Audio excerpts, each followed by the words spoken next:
Friends, DMart के quarter one के result आ गए हैं और कितना ग्रोथ है, कितना प्रॉफिट है, उससे ज़्यादा इम्पॉर्टेंट है कि रिज़ल्ट का क्या इम्पैक्ट होगा आने वाले टाइम में प्राइस के ऊपर। आपने अगर इन्वेस्ट किया हुआ है तो आपको क्या करना चाहिए, नहीं किया है तो क्या करना चाहिए, क्या कंपनी की परफॉर्मेंस इम्प्रूव हो रही है, क्या कंपनी की परफॉर्मेंस डाउन हो रही है, ये सब डिस्कस करेंगे। तो जल्दी से मैं फिगर आपके सामने डिस्कस कर लेता हूँ सो दैट कि आपको मेरी बात अच्छे से समझ में आ जाए।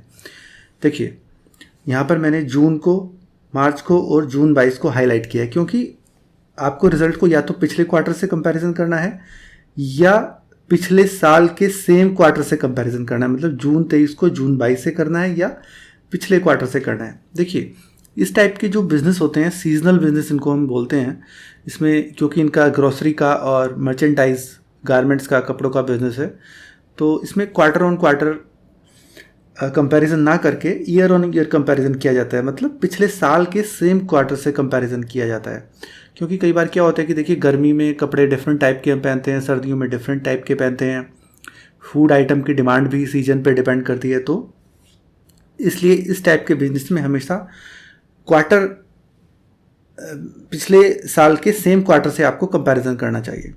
जो लीनियर बिजनेस होते हैं जैसे कि आईटी का बिजनेस, वहाँ पर आपको पिछले क्वार्टर से कंपैरिजन करना चाहिए, मतलब क्यू ऑन क्यू करना चाहिए, क्योंकि उस टाइप के बिजनेस में सीज़न का इफेक्ट नहीं होता है। तो आपको पिछले क्वार्टर से ही कंपैरिजन करके अच्छा रिजल्ट, उसमें अच्छा एनालिसिस आप कर पाएंगे। तो जल्दी से एक बार फिगर्स देख लेते हैं।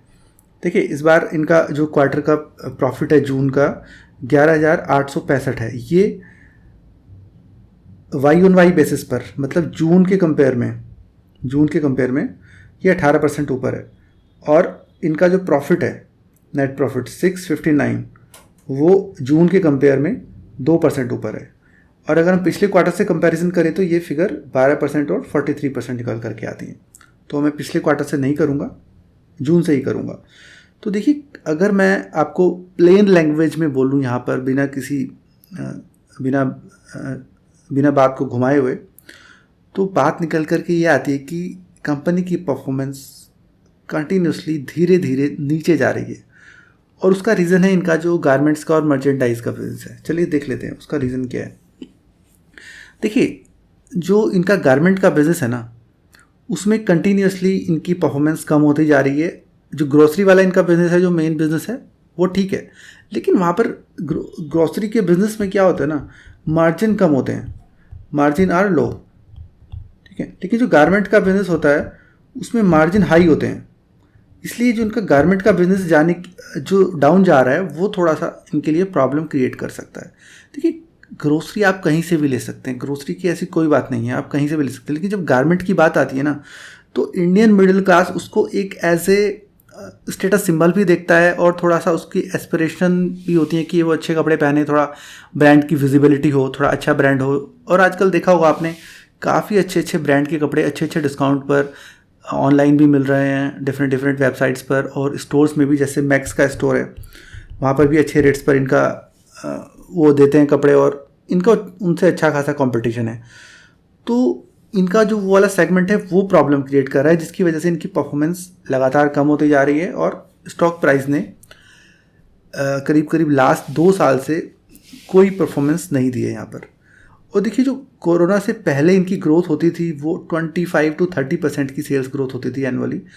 अभी वो स्क्वीज़ होके 20% के नीचे तक चली गई है, 20% के नीचे जा रही है वो ग्रोथ।